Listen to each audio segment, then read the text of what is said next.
சமீபத்துல மெக்சிகோல உள்ள தெற்கு பாகால கடலுக்கு அடிப்பகுதியில சுமார் 1000 அடி ஆழத்துல மட்டுமே இருக்கக்கூடிய டூம்ஸ்டே ஃபிஷ்னு சொல்லக்கூடிய ஆர்ஃபிஷ் கரை ஒதுங்கியிருக்கு. இதனால என்ன பிரச்சனை இருக்கு? இது நார்மல் விஷயம் தானா அப்படின்னு நீங்க நினைக்கலாம். ஆனா இதுக்கு பின்னாடி ஒரு பெரிய ஆபத்து இருக்கிறதா புராண கதைகள் சொல்லுதான். அப்ப ஏதோ இயற்கை பேரிடர் ஏற்பட போகுதான்னு கேட்டீங்கன்னா ஒரு தரப்பு மக்கள் அப்படிதான்னு சொல்றாங்க.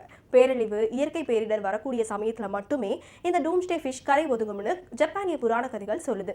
2011 ஜப்பான் கடல் பகுதியில இந்த டூம்ஸ்டே ஃபிஷ் கரை ஒதுங்கினப்போ அங்க மிகப்பெரிய நிலநடுக்கம் ஏற்பட்டு ஒரு பெரிய அழிவை சந்திச்சிருக்கு. இந்த டூம்ஸ்டே ஃபிஷ் வழக்கமான மீன்களை போல இல்லாம நீளமான உடல்வாகு கொண்ட ஆரஞ்சு நிறத்துல மிளிரும் தன்மை கொண்டதா இருக்கு.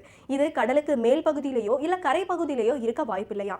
ஒளி ஊடுருவ முடியாத பகுதியில தான் இந்த டூம்ஸ்டே ஃபிஷ் இருக்கு. ரியுகு நோ சுகாய் அப்படின்னு இந்த மீன்களை சொல்றாங்க.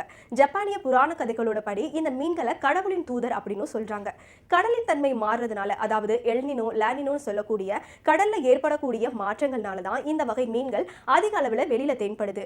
தண்ணியோட வெப்பநிலை மாறுறது, இல்லைன்னா காயங்கள், இல்லைன்னா நோய்வாய்ப்பட்டு இருந்தாலோ இந்த வகையான மீன்கள் கரை ஒதுங்குறதா ஒரு தரப்பு மக்கள் சொல்றாங்க. இருந்தாலும் பருவநிலை மாற்றத்தினாலோ இல்ல காலநிலை மாற்றத்தினாலோ ஏதேனும் ஒரு பெரிய இயற்கை பேரிடரை சந்திக்கக்கூடிய ஒரு வாய்ப்பு இருக்கு அப்படின்னு மக்கள் மிகுந்த அச்சத்துல இருக்காங்க.